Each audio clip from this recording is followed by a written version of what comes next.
So DaVinci Resolve is now a full-fledged photo editor as well. Today we're going to check out the main characteristics of DaVinci Resolve for photo editing and how it compares to Lightroom. So creators, here I am in DaVinci Resolve, and if you take a look at the bottom bar over here, we have a new button which is the photo panel. Let's click on it. And this window that you're looking at right here is the equivalent to our catalog or our library in Lightroom. So right here, we're going to import all our files, all our raw files, and basically classify them, add some tags, add some qualifiers, so we can narrow down our editing items. So let's see how this works. Right here, I have this folder from my Sony camera, and let's drag it into my media pool. And right here, all our files are imported. All of these are ARW or Sony RAW files. And by the way, DaVinci Resolve now supports Canon files, Fujifilm, Nikon, Sony, and I think I'm missing one.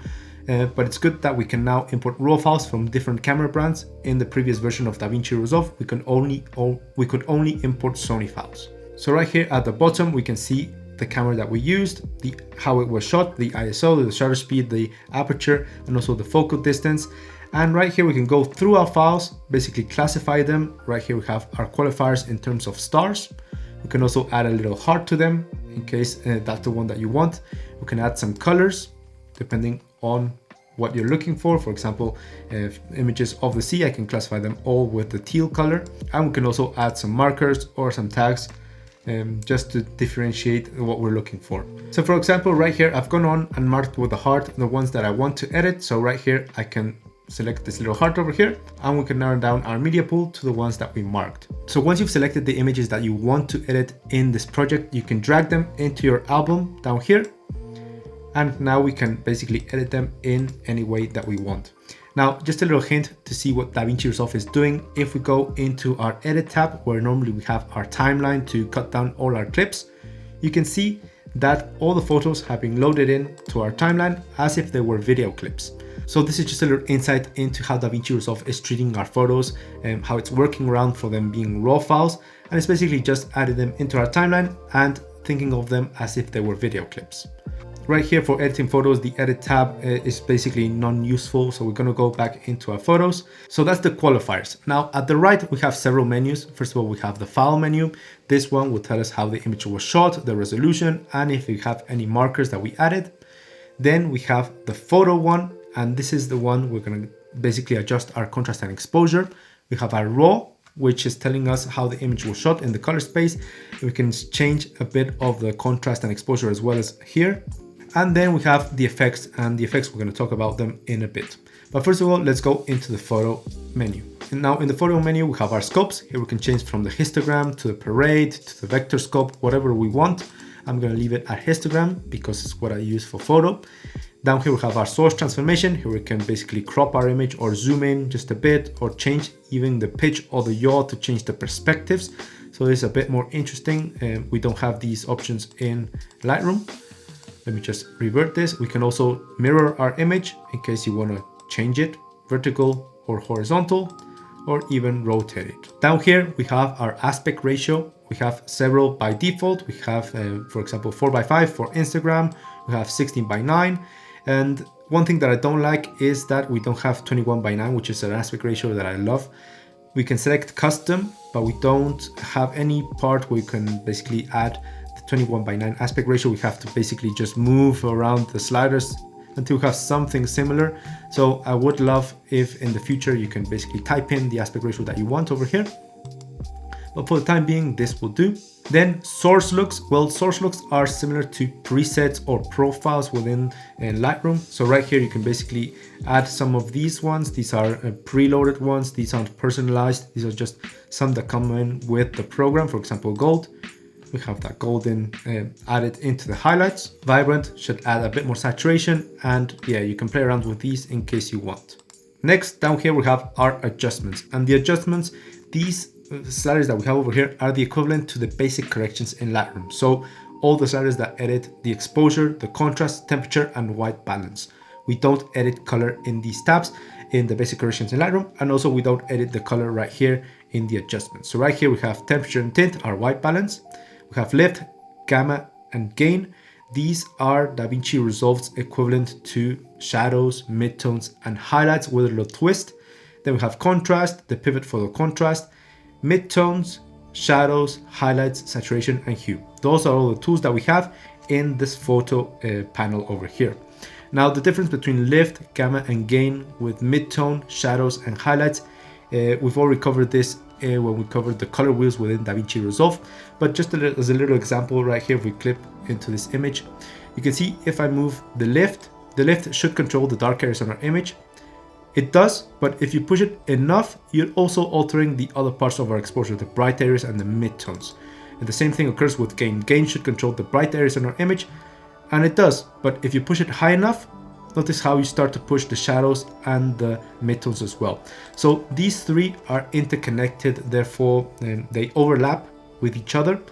When you have midtones, shadows, and highlights, they're much more rigid. So right here, for example, if I push the highlights, you can notice if I move the slider to the -100 to the +100, we're only affecting the bright areas of the image. Opposed to that, if I move the gain, we're affecting all the image as well if I push it hard enough. So these are more hard cuts between the shadows, midtones, and highlights. Very similar if we go into the color wheels over here, how they perform. For example, right here we have primary color wheels. Here we have lift, gamma, and gain, which are overlapping with each other. And over here we have the log color wheels, which are a lot more rigid. Here we have shadows, midtones, and highlights. So it's basically the same thing, but applied into sliders over here. Okay, so right here we can basically correct our exposure and contrast and our white balance. We can't do anything too crazy with the exception of the effects. Now over here we have the effects tab, and up here we can open up our effects panel or effects library. Now if you work with DaVinci Resolve, any effect that you can apply into your video, now you can apply them into your photo as well, with the exception of transitions and all those things. So for example, right here is where we can add our vignette, and we can basically just drag it into our effects tab over here. And here we can play around with the size, with the roundness, with the softness. We can play around with all these things. We can pilot different effects. We can apply here.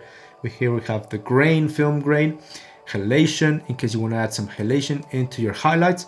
And one thing that makes this very interesting is you can go into, here we have our film look creator, and we can basically add a film emulation into our images as well.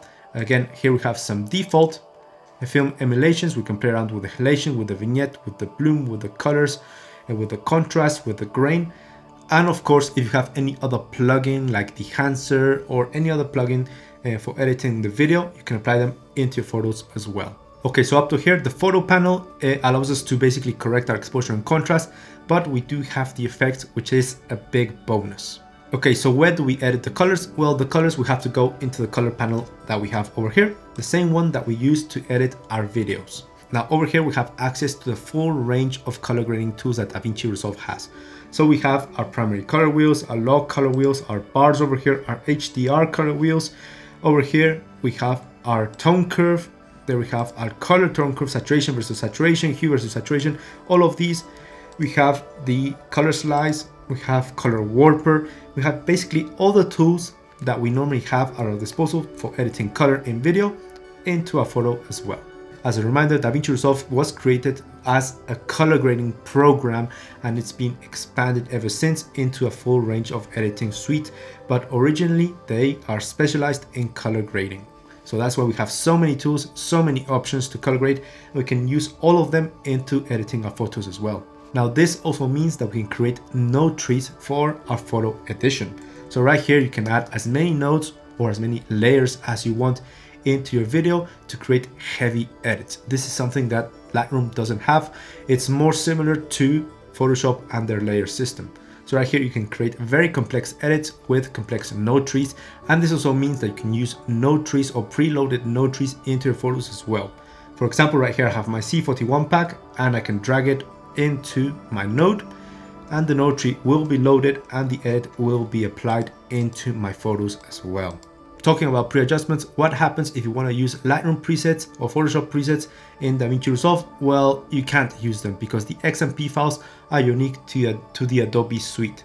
Instead, you can use LUTs. So cube files, like the ones that we have over here, coming in by default in DaVinci Resolve, or if you have your personal LUTs created, in this case I have my LUT packs over here, you can apply them into your photo as well. All you have to do is select one of the nodes and double click into your LUT, and it will be applied as a filter on top of your images. So right here you can see, just double clicking. And if maybe, for example, in this one, the effect is too intense, you can go ahead into your key, and the output, you can basically reduce the intensity of the filter, similar to the intensity slider or the quantity slider in Lightroom right here, if the effect is a bit too strong. Okay, so what do I think to this point? I'm very surprised. We can do everything that we can do in Lightroom and a lot more, because we have the complete range of color grading tools that we have at our disposal in DaVinci Resolve, the effects tab as well, the nodes. We can do a lot over here. One thing that I am missing is camera calibration. You know, I love that tool in Lightroom because it allows us to alter the green primary, the blue primary, the red primary, basically alter the color science in our image to create very creative edits, or simply to match different images shot with different cameras so they look alike. I would love it if over here in the photo panel, in the raw, we had over here camera calibration, and yeah, basically it would be complete. It would knock Lightroom out of the park, because right here we have a great amount of tools that we can use to color grade in a very complex and heavy way that maybe Lightroom doesn't allow us. Okay, so finally, let's say that I'm happy with this edit. How do we export it? Well, basically the same way that we export some videos. We're gonna go into the Deliver tab over here.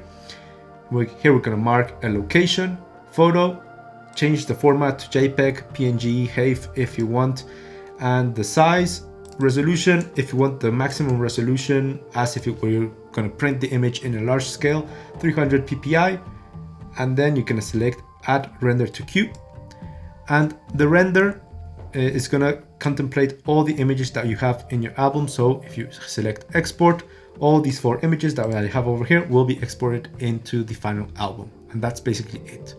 But there you have it, guys, DaVinci Resolve for photo editing. It even sounds strange saying it out loud, but this creates a big dilemma or a big question.